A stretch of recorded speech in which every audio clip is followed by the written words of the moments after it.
Hello friends, I'm Pratibha, self-trained narcissistic abuse recovery life coach. Narcissistic abuse பற்றின கன்ஃபியூஷன்ஸையும் டவுட்ஸையும் clarify பண்ணிக்கிறதுக்காகவும் ஹீலிங்காகவும் என்கிட்ட paid session attend பண்ணணும்னு நினைக்கிறவங்க ஸ்க்ரீனில் தெரிகிற இந்த வாட்ஸ்அப் நம்பருக்கு மெசேஜ் பண்ணுங்கள். ஸ்கேப் கோட்ஸை கண்ட்ரோல் பண்ணுறதுக்கு நச்சுகள் கல்யாணங்கிற கான்செப்டை ஒரு பவர்ஃபுல்லான வெப்பனாக யூஸ் பண்ணிகிட்ருக்காங்க. அவங்கள மென்டலி ட்ராப் பண்ணி வச்சுருக்காங்க. இந்த டாக்ஸிக் மேரேஜில் சிக்கிக்கிட்டு இருக்கிற விக்டிம்ஸ் அந்த மேரேஜ்லேருந்து எஸ்கேப் ஆகணும் அப்படின்னு ட்ரை பண்ணும்போது இந்த செகண்ட் மேரேஜ் கான்செப்டை யூஸ் பண்ணி பயமுறுத்துவாங்க. டைவர்ஸ் பண்ணிவிட்டு என்ன பண்ணுவ, ரெண்டாவது கல்யாணம் பண்ணுவியா, அந்த லைஃப் நல்லபடியாக அமையுங்கிறதுக்கு என்ன கேரண்டி, அதுவும் தப்பாக போச்சுன்னா அப்போ என்ன பண்ணுவ, உன்னோட இந்த ஃபஸ்ட் மேரேஜை பற்றி பேசி உன்னை குத்தி காட்டி கஷ்டப்படுத்தினா அப்போ என்ன பண்ணுவ, ரெண்டாவது கல்யாணம் பண்ணி இதை விட மோசமான கஷ்டத்தை அனுபவிக்கிறதுக்கு பதிலாக இந்த லைஃப்பையே அட்ஜஸ்ட் பண்ணிவிட்டு வாழ்ந்துட்டு போயிடலாம், அதுதான் உனக்கு சேஃப்டி அப்படின்னு சொல்லி அந்த டாக்ஸிக் மேரேஜ்லேருந்து வெளியே போக முடியாதபடி விக்டிம்ஸை பயமுறுத்துவாங்க. பிள்ளைங்க இருந்தால் நிலைமை இன்னும் மோசமாக இருக்கும். பிள்ளைங்களுக்காக வாழ சொல்லி கட்டாயப்படுத்துவாங்க. பிள்ளைங்களை வச்சுக்கிட்டு எப்படி தனியாக சமாளிப்ப, பிள்ளைங்களோட சேர்த்து யார் உன்னை ஏற்றுப்பாங்க அப்படின்னெல்லாம் சொல்லி பயத்தை இன்னும் அதிகமாக்குவாங்க. இந்த சீரியல் ஆக்டர் விராட் அப்படின்னு ஒருத்தர், அவர் ஒரு டைவர்ஸியாக கல்யாணம் பண்ணார். அவங்களுக்கு ஃபஸ்ட் மேரேஜில் டீனேஜில் ஒரு பொம்பளை பிள்ளை இருக்குது. ஒரு சிலர் மட்டும்தான் இந்த மேரேஜை பாசிட்டிவாக பார்த்தாங்க. மேக்ஸிமம் எல்லாருமே இதை பற்றி ரொம்ப நெகட்டிவாக தான் பேசினாங்க. அவங்களோட கப்புள் இன்டர்வியூஸில் அவ்வளோ நெகட்டிவ் கமெண்ட்ஸை நான் பார்த்துருக்கேன். இந்த கமெண்ட்ஸை இந்த டாக்ஸிக் மேரேஜில் ஸ்டக்காகி இருக்கிற விக்டிம்ஸ் படித்தா அவங்க மனநிலை எப்படி இருக்கும்னு யோசிச்சு பாருங்கள். செகண்ட் மேரேஜ் பண்ணால் இந்த மாதிரி தான் நம்மளையும் அசிங்கப்படுத்துவாங்க அப்படின்னு பயந்து போவாங்க. நச்சுகள் ஸ்ப்ரெட் பண்ணி விடுற இந்த பயத்தினால நிறைய விக்டிம்ஸ் டாக்ஸிக் மேரேஜை விட்டு வெளியே வராமல் அப்படியே செட்டில் ஆகிடுவாங்க. இந்த கட்டுப்பாடை மீறி ஒரு சில விக்டிம்ஸ் டாக்ஸிக் மேரேஜை விட்டு வெளியே வந்துட்டு செகண்ட் மேரேஜ் பண்ணுவாங்க. அந்த செகண்ட் மேரேஜ் ரொம்ப ரொம்ப ரேராக ஒரு சிலருக்கு நல்லபடியாக அமைஞ்சிடும். ஆனால் 99% அதுவுமே டாக்ஸிக்காக அமைஞ்சிடும். நம்ம சொசைட்டியில் ஒருத்தர் கல்யாணத்தை பிரேக் பண்ணிவிட்டு வெளியே வர்றதே சவாலான விஷயம். ரெண்டாவது கல்யாணங்கிறது இந்த டாக்ஸிக் சொசைட்டி போனால் போகுது அப்படின்னு ஒருத்தருக்கு கொடுக்குற கடைசி லைஃப் லைன் மாதிரி. அதுவும் தப்பாக போச்சுன்னா அவ்வளோதான், கடைசி லைஃப் லைனும் போயே போச்சு. அதுக்கப்புறம் வேறு வழியே கிடையாது, அந்த வாழ்க்கையை அப்படியே வாழ்ந்து முடிக்கணும். அது எவ்வளோ மோசமான கொடூரமான வாழ்க்கையாக இருந்தாலும் சரி, எஸ்கேப்னு ஒன்று கிடையவே கிடையாது. ஒருவேளை யாராவது எஸ்கேப் ஆகணும்னு ட்ரை பண்ணால் கூட சுற்றி இருக்கிறவங்க விக்டிமை ப்ளேம் பண்ணுவாங்க. கல்யாணமும் செட் ஆகலைன்னு சொன்னேன், இப்போது ரெண்டாவது கல்யாணமும் செட் ஆகலை அப்படின்னு சொல்கிற, 2 கல்யாணமும் ஒர்க் அவுட் ஆகலைன்னா உன்கிட்ட தான் ஏதோ பிரச்சனை இருக்குது, உனக்கு தான் அனுசரித்து வாழ தெரியலை அப்படின்னு சொல்லி விக்டிமை கார்னர் பண்ணுவாங்க. இந்த வாழ்க்கையும் வேணான்னு போயிட்டு காலத்துக்கும் தனியாக வாழ போறியா, துணை இல்லாமல் வாழறதெல்லாம் முடியாத காரியம், பேசாமல் அட்ஜஸ்ட் பண்ணிவிட்டு வாழப்பாருன்னு சொல்லி ஃபோர்ஸ் பண்ணுவாங்க. ரெண்டாவது கல்யாணத்தை பிரேக் பண்ணிவிட்டு வெளியே வர்றவங்களை இந்த சொசைட்டி ரொம்ப அசிங்கப்படுத்தும், நடத்தையை தப்பாக பேசி அவமானப்படுத்தும். இந்த டாக்ஸிக் சொசைட்டியோட ஏச்சுக்கும் பேச்சுக்கும் ஆளாகணுமே அப்படிங்கிற அந்த பயத்தினாலேயே நிறைய விக்டிம்ஸ் அந்த செகண்ட் மேரேஜ்குள்ளேயே லைஃப் லாங் ஸ்டக் ஆகிடுவாங்க. மூணாவதாக ஒரு ஆப்ஷனை பற்றி யோசிக்க கூட முடியாது யாராலையுமே. ஏன்னா மூணாவதாக கல்யாணம் பண்ணிவிட்டு சந்தோஷமாக வாழ்ந்துட்டு இருக்கிற செலிப்ரிட்டிஸை மக்கள் எவ்வளோ இழிவாக பேசுகிறாங்கன்னு உங்களுக்கே தெரியும். நம்மளோட இந்த டாக்ஸிக் சொசைட்டியில் இருக்கிற இந்த டாக்ஸிக் கும்பல் அவங்களோட ஒழுக்கத்தை பற்றி அவ்வளோ மட்டமாக கமெண்ட் பண்ணுறதையும் நீங்களும் கவனிச்சிருப்பீங்க. ஸோ ரெண்டாவது கல்யாணம்ங்கிறது கடைசி லைஃப் லைன், அதை தாண்டி மூணாவது கல்யாணம் பண்ணுறது ரொம்ப கேவலமான விஷயம். இதையெல்லாம் மீறி மூணாவதாக கல்யாணம் பண்ணுறவங்கள ஒழுக்கம் இல்லாதவங்களாக இந்த சொசைட்டி முத்திரை குத்திடும். ஸோ இந்த சொசைட்டியில் தன்னோட ஐடென்டிட்டி கெட்டு போயிடும் அப்படிங்கிற அந்த பயத்தில் செகண்ட் மேரேஜுங்கிறது லைஃப் டைம் ட்ராப்பாக மாறிடும். உண்மை என்னென்னா, நச்சுகள் அவங்களோட வசதிக்காக இந்த மாதிரி கட்டுப்பாடுகளை ஏற்படுத்தி வச்சுருக்காங்க. இந்த மாதிரி டாக்ஸிக்கான ரூல்ஸை ஏற்படுத்தி வச்சுருக்காங்க. 2 கல்யாணமும் ஃபெயிலர் ஆகிறதுக்கு நிறைய ரீசன்ஸ் இருக்கும். மெயினாக சின்ன வயசில் லைஃப் பார்ட்னரை எப்படி சூஸ் பண்ணுறதுங்கிற அந்த அவேர்னஸ் இல்லாமல் இருக்கிறது, நச்சுகளோட மேனிப்புலேஷனில் ஏமாந்து போகிறது, சின்ன வயசில் சொசைட்டி ப்ரெஷருக்காக கல்யாணம் பண்ணுறது, இந்த மாதிரி ஏதோ ஒரு காரணத்தினால கல்யாணம் தப்பாக போகலாம்.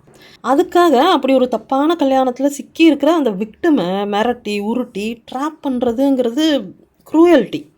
கல்யாணம்ங்கிறது மாரல் எக்ஸாம் கிடையாது, பாஸ் ஆகிறதுக்கும் ஃபெயில் ஆகிறதுக்கும். அது மனப்பொருத்தத்தை சார்ந்து எடுக்கிற முடிவு. கல்யாணத்தில் அந்த மனப்பொருத்தம் இல்லாமல் போகும்போது அது கல்யாணமாக இருந்தாலும் சரி, இல்லை 2வது கல்யாணமாக இருந்தாலும் சரி, விலகி போகிறது தான் நியாயம். 2வது கல்யாணமும் டாக்ஸிக்காக இருந்தால் என்ன பண்ண முடியும்? 2வது கல்யாணங்கிற காரணத்தாலேயே அந்த நரகத்துக்குள்ளே தொடர்ந்து வாழணும்னு ஒருத்தரை கட்டாயப்படுத்துறது எந்த வகையில் நியாயமாக இருக்க முடியும்? செகண்ட் மேரேஜுங்கிறது லைஃப் டைம் ட்ராப்பாக இருக்கக்கூடாது. அந்த கல்யாணமும் டாக்ஸிக்காக இருக்கிற பட்சத்தில் பிரேக் பண்ணிவிட்டு வெளியே வர்றது தான் நியாயம்.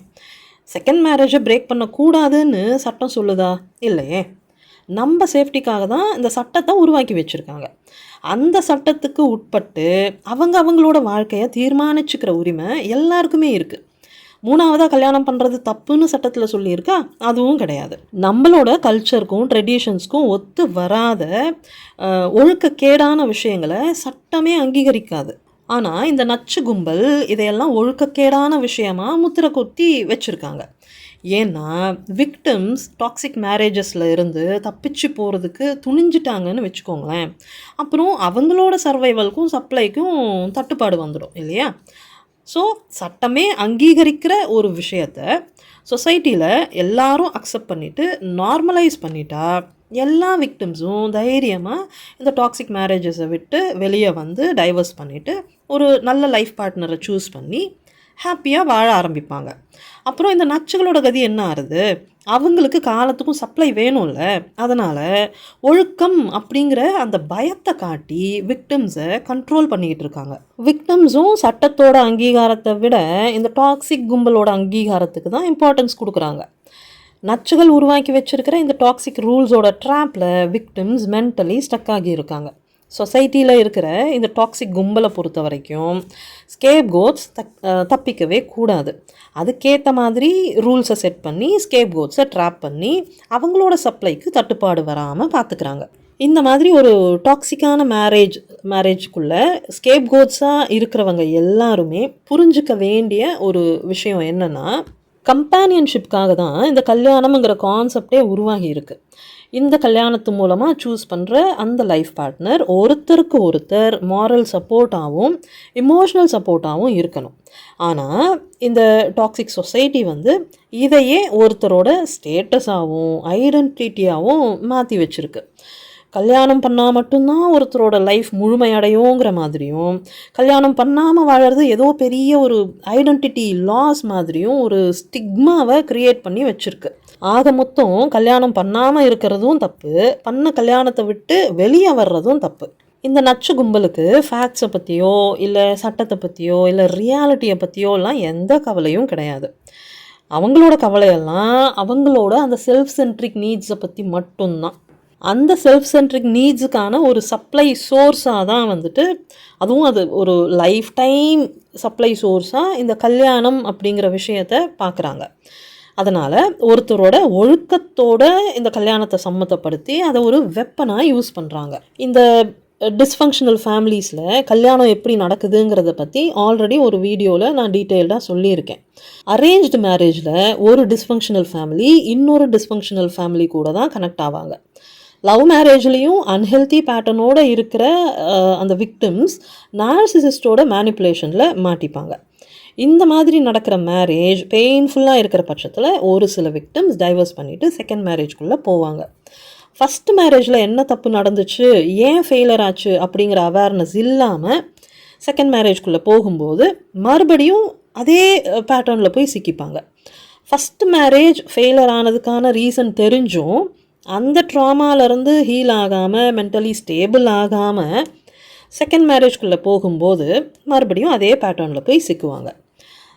செகண்ட் மேரேஜும் ப்ராப்ளம் ஆனதுக்கு அப்புறமா சில விக்டிம்ஸ்க்கு அவேர்னஸ் வரும். இந்த மாதிரி சுச்சுவேஷனில் அவங்க என்ன பண்ணணும்? அவேர்னஸ் இல்லாமல் செகண்ட் மேரேஜ் பண்ணது அவங்களோட குத்தோன்னு சொல்லி அந்த மேரேஜ்லேயே ஸ்டக் ஆகிடணுமா, இல்லை அந்த அவேர்னஸோட வெளியே வரணுமா? எது நியாயம்? இந்த தேர்ட் மேரேஜ் பண்ணிக்கணுமா வேண்டாமாங்கிறது இப்போ பிரச்சனையே கிடையாது. சொசைட்டியோட ப்ரெஷர்னால் செகண்ட் மேரேஜ் பண்ணாலும் கண்டிப்பாக பெயின்ஃபுல்லாக தான் இருக்கும் அப்படிங்கிற பயத்தில் ஃபஸ்ட்டு மேரேஜ்லேயே ஸ்டக் ஆகிறது தப்பு. அதையும் மீறி வெளியே வந்தவங்க அவேர்னஸ் இல்லாமல் ட்ராமாலேருந்து ஹீல் ஆகாமல் செகண்ட் மேரேஜ் பண்ணிவிட்டு அதுவும் பிரச்சனையாகும்போது அதிலிருந்து வெளியே வர முடியாமல் மொத்தமாக ஸ்டக் ஆகிறதும் தப்பு. ஸோ இதெல்லாம் தான் இங்கே மெயினான ப்ராப்ளமாக இருக்குது. இதில் இன்னொரு ப்ராப்ளம் என்னென்னா, நார்சிசிஸ்டிக் ஃபேமிலியில் பிறந்த ஸ்கேப் கோட்ஸ் அங்கேருந்து தப்பிக்கிறதுக்காக கல்யாணத்தை ஒரு ஆப்ஷனாக சூஸ் பண்ணுறாங்க. மென்டல் ஸ்டெபிலிட்டியும் கிளாரிட்டியும் இல்லாமல் கல்யாணம் பண்ணும்போது 99% டாக்ஸிக் ரிலேஷன்ஷிப்பில் தான் போய் முடியும். அந்த மேரேஜ்லேருந்து தப்பிச்சு வெளியே வந்தவங்க ஹீல் ஆகாமல் மறுபடியும் செகண்ட் மேரேஜ்குள்ளே போகும்போது அதுவும் டாக்ஸிக் ரிலேஷன்ஷிப்பில் தான் போய் முடியும். விக்டிம்ஸ் ப்ராப்பர் இன்னர் ஒர்க் பண்ணாமல் பெயின்லேருந்து எஸ்கேப் ஆகிறதுக்கான ஒரு சல்யூஷனாக கல்யாணத்தை சூஸ் பண்ணவே கூடாது. ஏன்னா நீங்கள் எதை சல்யூஷன்னு நினைக்கிறீங்களோ அதுவே உங்களோட லைஃப் டைம் ட்ராப்பாக மாறிடும். சிங்கத்தோட வாயிலிருந்து தப்பிச்சு முதலையோட வாய்க்குள்ளே போய் விழுந்த மாதிரி ஆகிடும். ஸோ நீங்கள் எந்த ஸ்டேஜில் இருந்தாலும் ஃபஸ்ட்டு நீங்கள் மென்டலி ஸ்டேபிள் ஆகணும், நிறைய இன்னர் ஒர்க் பண்ணணும். அப்போ தான் இந்த ட்ராப்பில் சிக்காமல் உங்கள் லைஃப்பை உங்களால் ப்ராப்பராக பில்ட் பண்ண முடியும். உங்களோட சந்தோஷத்தை பற்றியும் மன நிம்மதியை பற்றியும் கவலைப்படாமல் அவங்களோட அந்த செல்ஃப் சென்ட்ரிக் நீட்ஸுக்காக உங்களை பலி கொடுக்க தயாராக இருக்கிற இந்த டாக்ஸிக் சொசைட்டியை பற்றி நீங்கள் எதுக்கு கவலைப்படணும்னு யோசிச்சு பாருங்கள்.